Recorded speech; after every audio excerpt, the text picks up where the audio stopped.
सुप्रभात मित्रांनो, आजच्या सुंदर ब्लॉगमध्ये तुमचं सगळ्यांचं हार्दिक स्वागत आहे। ब्लॉग बरेच दिवसांनी येतोय, थोडी कामं वगैरे चालू आहेत त्यामुळे ब्लॉगला गॅप पडायला लागला आहे। तर ठीक आहे, आज बरेच दिवसानंतर ब्लॉग करण्यासाठी मी आलो आहे आणि कोकणाचं पर्यटन वाढावं या उद्देशाने आपण काही गोष्टी दाखवणार आहोत कोकणातल्या। तर त्यापैकी आज मी एका मंदिराला भेट द्यायला आलो आहे। आमच्या देवरुखपासून साधारणतः एक 12 ते 13 किलोमीटरवरती असलेलं सांगवे गाव आणि या सांगवे गावामध्ये श्री वरदान देवी आणि श्री सोमेश्वर देव तर हे मंदिर आहे। आज आपल्याला ते मंदिर बघायचं आहे। मंदिराची ऐतिहासिक माहिती मी नाही देऊ शकत कारण त्यासाठी त्यांच्या परवानगी वगैरे आवश्यक आहेत। आता इथे जबाबदार व्यक्ती उपलब्ध नाही आहे आणि मी सुद्धा परत येऊ शकत नाही, आत्ता आलो आहे। आपण व्हिडिओला सुरुवात करूया आणि तुम्हाला परिसर वगैरे दाखवतो। बरं, ह्या ठिकाणावर यायचं आहे कसं हे तुम्हाला मी शेवटला सांगणार आहे, त्यामुळे व्हिडिओ शेवटपर्यंत बघा। आपण आता मंदिराच्या आवारात आलो आहे। त्या साईडला तुम्ही बघू शकता भव्य मंदिर आहे आणि ही उंच उंच जी झाडं आहेत ना, जे आपल्या शहरामध्ये किंवा गावामध्ये अगदी आतली जी गावं आहेत ते बघायला मिळते, शहरामध्ये बघायला मिळत नाहीत। तरी खूप मोठी मोठी झाडं आहेत, उमराची वगैरे झाडं आहेत, काही औषधी झाडं आहेत। ह्या झाडांकडनं खूप फायदा होतो, म्हणजे औषधी तर आहेच, ऑक्सिजन पण खूप मिळतो आणि अशा म्हणजे समृद्ध देवरहाटीमध्ये हे वसलेलं मंदिर। मित्रांनो, इथे एक बोर्ड लागला आहे बघा, सामाजिक वनीकरण विभाग रत्नागिरी। तर पंचायतन वन, तर इथे जी झाडं वगैरे आहेत जसं की वड, उंबर, बेल, कडुलिंब, पिंपळ, देशी आंबा, तर याची औषधी गुणधर्म वगैरे असलेली ही सगळी झाडं आहेत आणि इथे मोठ्या प्रमाणावर आहेत। तुम्ही बघू शकता खूप मोठी मोठी झाडं आहेत बघा। आपल्या सांबाच्या मंदिरला देवरुखला बाजूला अशी झाडं आहेत मोठी मोठी, आहे की नाही? त्याच्यानंतर मी आत्ता इकडे बघतोय, तर बघूया मंदिर कसं आहे ते। आपण आता आतमध्ये आलो आहे आणि हे जे भव्य झाड दिसतंय ना, ह्याला पायरीचं झाड किंवा पायरचं झाड म्हणतात।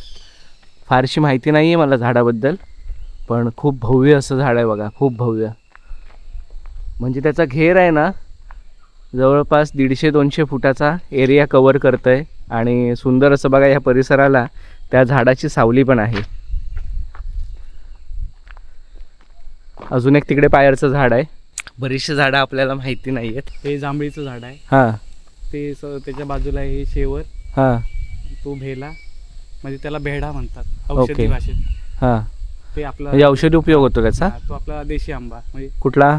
रेग्युलर म्हणजे पायरी वगैरे असा? रायवळ रायवळ आंबा। ओके, रायवळ आंबा। आपण हळूहळू मंदिरात जाऊया। तर हे बघा, हे मंदिर आहे, खूप सुंदर असं मंदिर।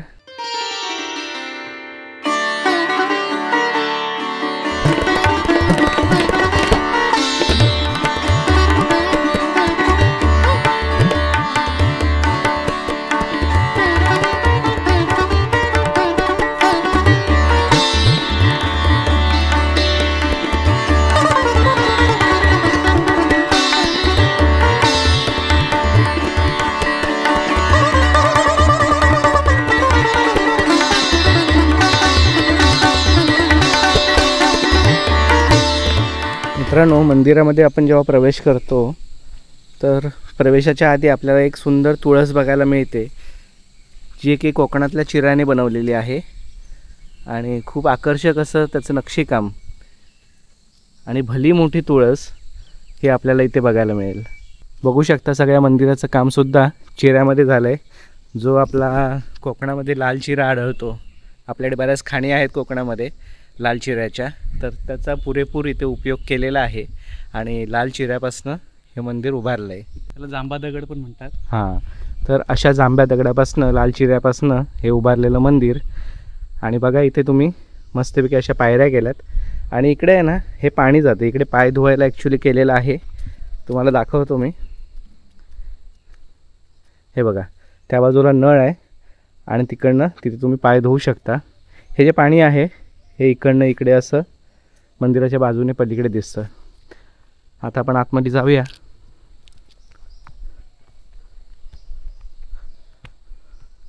मंदिराचा पोर्च म्हणावा लागेल, म्हणजे मंदिरामध्ये आत जाण्या अगोदरचा असलेला एक मंडप आणि ते सुंदर सागवानी दरवाजा आहे बघा, खूप सुंदर नक्षीकाम केलं आहे। हे बघा,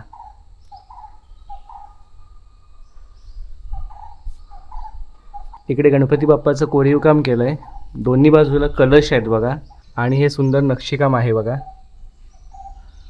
तर असा हा भव्य सागवानी दरवाजा. आपण आता आत जाऊया. मित्रांनो, आता आपण मंदिरामध्ये प्रवेश करतोय. मंदिरामध्ये प्रवेश केल्यावर तुम्ही बघू शकता खूप भव्य असं मंदिर आहे आणि सगळीकडे लाकडाचा वापर भरभरून केला आहे.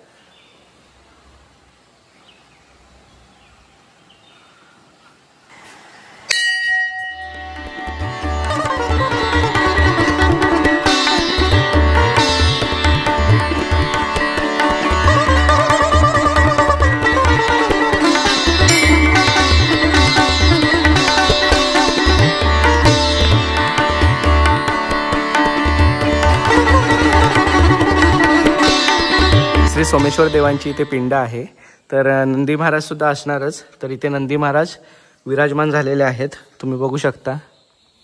या मंदिरामध्ये श्री विठलाई देवी आणि श्री मानाई देवी सुद्धा आहेत. मित्रांनो, हे मंदिर लाल दगडापासून म्हणजे आपल्या चिऱ्यापासून जांभ्या दगडापासून बांधलेलं आहे आणि लाकडाचा आणि या चिऱ्याचा एवढा समतोल साधलेला आहे की अतिशय सुंदर मंदिर बांधलं आहे. मित्रांनो, तुम्ही बघू शकता की तुम्ही आता अत्याधुनिक तंत्रज्ञान आहे, सिमेंटचे मोठे मोठे मंदिरं बांधतायत. तर मी तुम्हाला हेच सांगतो की हे जे आहे ना, हे जपणं फार गरजेचं आहे आणि या गावाने हे मंदिर बांधून हे जपलेलं आहे. तर खूप सुंदर मंदिर बांधलेलं आहे बघा.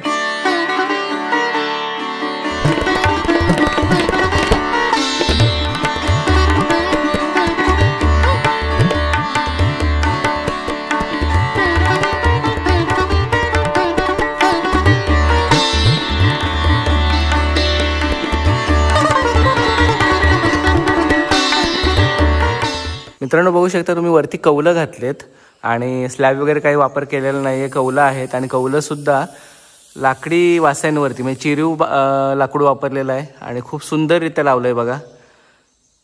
वा वा वा, खूप मस्त, खूप मस्त. केतन, मंदिर परिसर एवढा शांत आहे की आपल्याला हलूसं वाटत नाही की नाही.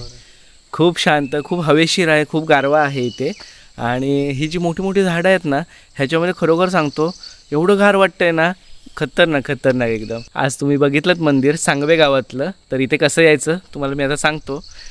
तोपर्यंत थोडंसं या मंदिराबद्दल आपण बोलूया.